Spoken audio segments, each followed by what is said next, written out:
팔란티어의 AI 플랫폼 역량은 이제 겨우 성장 초입 단계에 들어온 것 같습니다. 이번에 팔란티어의 실적 발표는 많은 투자들을 놀라게 했습니다. 팔란티어는 2024년에 매출 29억 달러로 정부 부처로부터 55% 수준을 벌어들였고, 나머지 45%는 외부 고객으로부터 발생시켰습니다. 이들의 정부 부처 매출은 국방부를 중심으로 발생해서 여러 번 많은 투자자들이 사업 확장에 대한 의구심을 가지고 있었지만, 이번 실적에서 보면 60% 이상이 미국에서 매출이 나왔고 34%는 해외로부터 발생시킨 것을 생각한다면 이미 팔란티어의 사업은 해외로 확장의 성과를 보여주고 있는 것입니다. AI 비즈니스에서 핵심적인 경쟁 요소를 고객들의 내부 소프트웨어 개발 투자라고 이번 컨퍼런스 콜에서 명확하게 짚어줬는데요.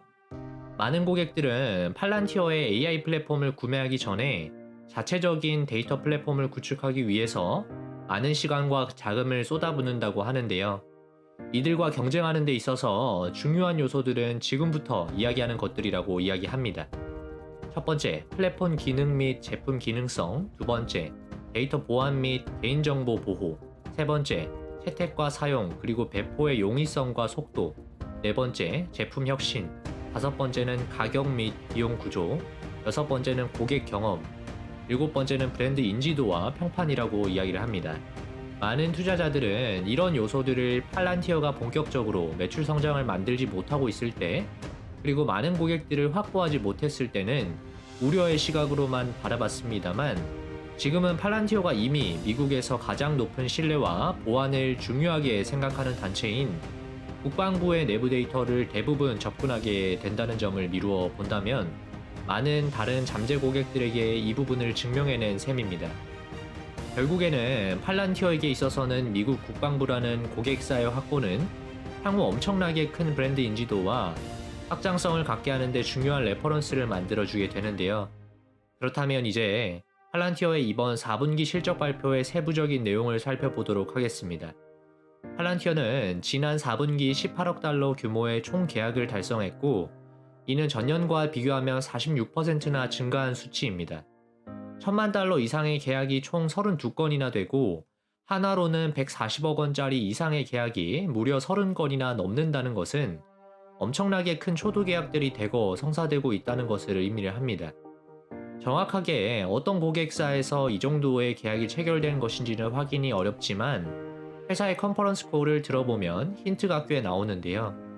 미국 상업 고객이 3년 전 대비해서 5배 이상이나 증가했다고 하는데, 전년 대비해서도 52%나 증가한 수준이고, 그래서 현재는 총 570곳이 넘는 상업 고객을 확보하게 됐다고 합니다. 앞으로는 모든 분야에서 팔란티어의 AI 기술을 회사의 내부 체계로 받아들이느냐, 그렇지 못하느냐에 따라서 산업 내 회사의 지위가 달라지지 않을까 생각하고, 많은 기업들이 이런 수익성 증대 및 효율화를 이루게 된다면 고객사의 숫자는 기하급수적으로 더 늘어나게 될 것이라는 기대가 듭니다. 제가 특히 가장 유의미하게 지켜봤던 내용은 바로 다양한 산업군으로의 확장이 눈에 보이느냐 하는 부분이었는데요. 왜냐하면 앞서 이야기한 대로 팔란티어를 부정적인 시각으로 보는 투자들의 중점에는 국방 비즈니스를 크게 벗어나기 어려운 게 아닌가 하는 의구심이 있었기 때문인데요. 이번 컨퍼런스 콜에서는 오히려 고객들이 먼저 팔란티어와의 협력을 어떻게 조직 전체로 확장시킬 수 있는지에 대해서 다양한 산업에서 문의를 해오고 있다고 이야기를 해줍니다. 그중 첫 번째는 미국의 대형 약국 체인에서 2024년 초에 팔란티어의 고객이 된 이후에 처방전 이행에 대한 자동 로드 밸런싱과 환자와 연락을 조율하는 워크플로우를 자동화를 하기 위해서 무려 6,700만 달러의 규모의 계약을 체결하게 된 것입니다. 그 외에도 통신사 고객 중 한 곳은 2년 전에 팔란티어의 고객이 됐었고, 기존의 네트워크 장비를 폐기하고 비용을 절감하는 작업을 돕기 위해서 4천만 달러 규모의 확장 계약을 체결했다는 내용도 나옵니다. 그리고 보험 분야에서도 팔란티어의 효율화를 위한 역량이 고객사로부터 러브콜을 받고 있는데요. 글로벌 사업을 하는 보험사에서 보험 인수 프로세스를 기존에 2주나 걸리던 과정을 팔란티어의 AIP를 활용하면서 3시간으로 엄청나게 큰 효율화를 이루는 데 성공했고, 이로 인해 1100만 달러 규모의 연간 계약을 체결한 것도 발표 중에 나오는군요. 여기서 여러 고객사들과의 계약에서의 핵심은 바로 초도 계약 이후에 팔란티어의 AIP 플랫폼을 통해서 엄청나게 효율화를 달성하고 비용 절감은 실제로 짧은 1년 만에 혹은 더 짧은 시간 안에 숫자로 만들어내게 된다는 점일 것입니다. 팔란티어의 계약 구조는 앞으로 팔란티어가 더 많은 다양한 분야에서의 역할을 하게 되면서 수익성은 계속해서 올라갈 수 있다고 기대를 하게 만드는데요. 초도 계약 이후에 일부 분야에서만 AIP 플랫폼을 도입해서 비용 절감과 시간 단축의 효율화를 시도하다가 고객사는 여기서 기대 이상의 큰 결과를 보고 나면 다른 분야로 AIP를 확장 적용하는 것을 고려하기 때문입니다.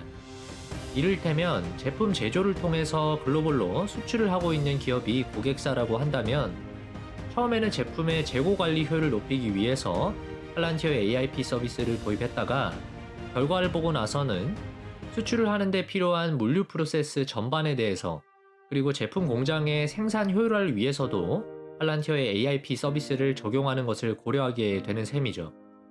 저는 이렇게 여러 산업에 전반적으로 팔란티어의 AI 기술력이 적용되면서 팔란티어 내부에 쌓이게 되는 수많은 데이터들을 정리하고 선별하고 그리고 실제로 비용 절감까지 만들어내는 과정에 있어서 엄청나게 큰 역량의 경험치가 팔란티어 내부에 축적이 되고 앞으로 이 부분은 팔란티어의 수익성 향상을 더욱더 가속화시킬 수 있을 것이라는 생각을 하고 있습니다. 그런데 투자자의 관점에서 보자면 이런 생각이 들 수도 있습니다. 팔란티어의 AIP를 도대체 고객사가 어떻게 적용을 시킬 수 있길래 수백만 달러의 가치를 팔란티어에 제공을 하는 것일까? 팔란티어의 AIP 플랫폼이 적용되는 실제 사례를 한번 소개해 보도록 하죠. 미국의 제조업체의 적용 사례를 들어서 한번 이야기를 해봅니다. 이 회사는 전국적으로 고객을 두고 있고 중요한 회사의 물류센터가 위치한 지역에 허리케인이 상륙할 것이라는 경고를 미리 받게 됩니다. 이에 따라서 회사 경영진은 이 물류센터를 폐쇄해야 하는 상황에 직면하게 됩니다.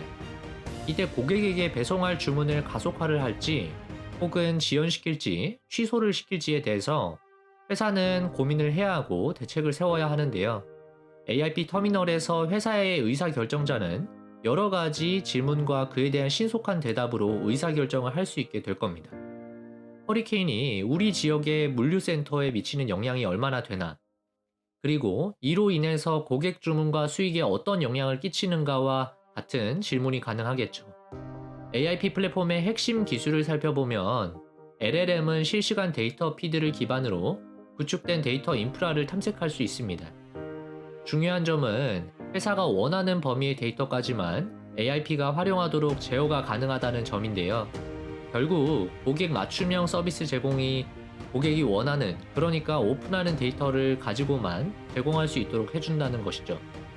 이에 따라서 AIP는 운송 네트워크 최적화 모델을 사용해서 우선순위가 높은 고객에게 미치는 영향을 강조해서 보여주게 되고 다른 물류센터에서 문제없이 처리할 수 있도록 주문도 확인을 해줄 수가 있습니다.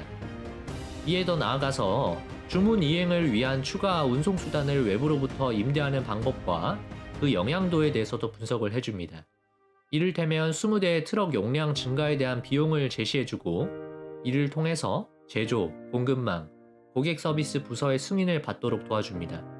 이렇게 AIP 플랫폼은 LLM을 비즈니스에 신뢰할 수 있는 모델과 연결시키고 복합적인 시나리오와 대응 방안을 분석할 수 있도록 도와줍니다. 이러한 모든 과정을 실시간으로 실행할 수 있고 고객사의 입장에서는 수많은 절차와 의사결정 과정, 분석 시간이 필요하던 업무가 팔란티어의 AIP 플랫폼 도입으로 인해서 간단하게 처리할 수 있게 되는 개선을 만들 수 있는 것이죠.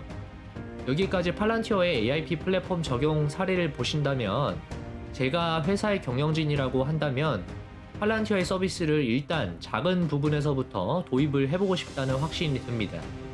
그런데 지난주 미국 국방부 장관인 피트 헤그세스가 앞으로 5년간 매년 국방 예산을 8%씩 감소하겠다는 내용을 발표하면서 팔란티어의 주요 수익원인 미 국방부로부터 발생하는 매출이 앞으로 줄어들 것이라는 우려감에 주가가 큰 폭 하락했는데요. 이는 트럼프 행정부 아래에서 움직이는 일론 머스크의 정부 효율 부서의 연방 지출 삭감 목표의 연장선상에서의 움직임이라고 보이는데요. 저는 이번 국방 예산 삭감 내용을 구체적으로 뜯어본다면 오히려 팔란티어가 앞으로 더욱더 많은 수익을 올릴 수 있는 기회들이 많아질 것이라는 생각이 듭니다. 헥세스 장관의 발언을 들어보면 국방부 내의 과도한 지출을 줄이고 사기, 낭비 및 남용 문제를 해결하기 위해서 도지부를 적극 활용하겠다라는 계획을 발표합니다. 불필요한 지출을 최대한 줄이고 그 자금을 재투자할 수 있도록 하겠다는 내용까지 이야기를 해주는데요. 그러면서 예산이 삭감되는 데에서 제외되는 분야를 몇 가지 이야기를 합니다. 이 중에 사이버 보안과 미사일 방어, 드론 기술 부분도 포함이 되어서 나오는데요. 이 부분은 팔란티어가 가장 잘할 수 있는 역량이기도 하죠. 국방부 예산 효율의 중심에도 효율성과 불필요한 비용 지출을 절감한다는 내용이 나오는데 저는 이 모든 것들이 팔란티어의 AIP 플랫폼을 가리키고 있다고 생각합니다. 지금까지 퇴근은 몰빵이었습니다. 시청해주셔서 감사합니다.